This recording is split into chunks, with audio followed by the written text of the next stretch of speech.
बंगाल एक नाम जो कभी संस्कृति की पहचान था, लेकिन आज वही बंगाल खौफ की कहानी बन चुकी है। सवाल यह है कि क्या बंगाल में अब कानून बचा है या सिर्फ शासक का फरमान चलता है। ममता बनर्जी के शासन में रूल ऑफ लॉ अब सवालों के घेरे में है और उसकी जगह रूल ऑफ रूलर ने ले ली है। पुलिस जो कानून की रक्षक होनी चाहिए थी, वो अब सिंडिकेट का हिस्सा बन चुकी है। और आंकड़े सिर्फ आंकड़े नहीं है, ये चीखते हुए सबूत हैं।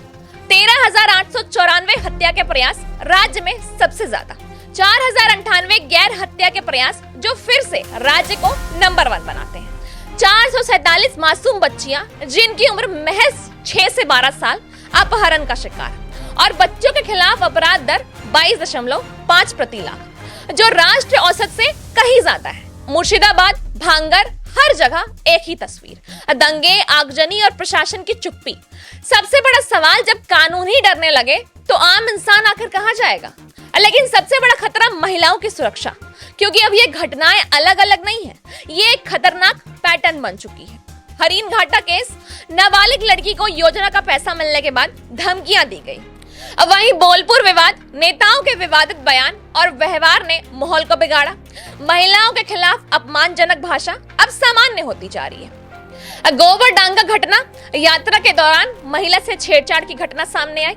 आरोपी सिविक वॉलंटियर, यानी सुरक्षा देने वाला ही सवालों में है। आरजीकर केस, ड्यूटी पर महिला डॉक्टर के साथ रेप और निर्मम हत्या, इस घटना ने पूरे देश को झकझोर कर रख दिया। सिविक वॉलंटियर्स पर घर में घुसकर छेड़छाड़ के आरोप भी लगे। लगातार सामने आ रहे मामले सिस्टम की कमजोरी दिखाते हैं। महिलाओं के खिलाफ अपराध अब खबर नहीं, एक ट्रेंड बनता जा रहा है। और सबसे बड़ा सवाल, क्या आज महिलाएं सच में सुरक्षित हैं? और अब बात सिर्फ यही खत्म नहीं होती है। 2011 से 2020 के बीच 114 राजनीतिक हत्याएं दर्ज हुई हैं। 2021 की पोस्ट पोल हिंसा में सिर्फ एक महीने के अंदर 24 कार्यकर्ताओं की टारगेट किलिंग।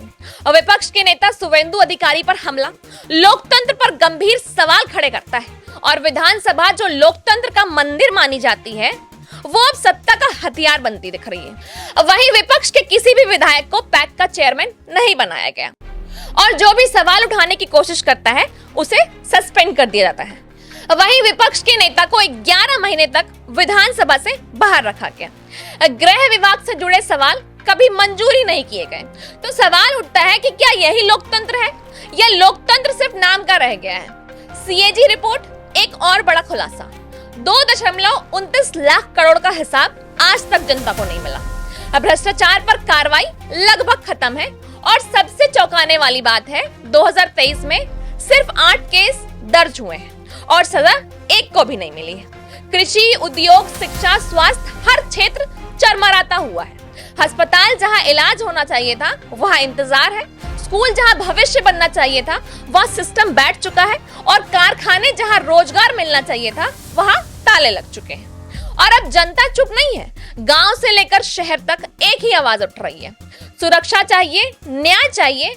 माएं डर रही हैं, युवा गुस्सा में है और व्यापारी असुरक्षित महसूस कर रहे हैं। लेकिन ये खामोशी ज्यादा दिन तक नहीं है, क्योंकि जब जनता उठती है तो तख्त बदल जाते हैं, और जब जनता बोलती है तो इतिहास लिखा जाता है।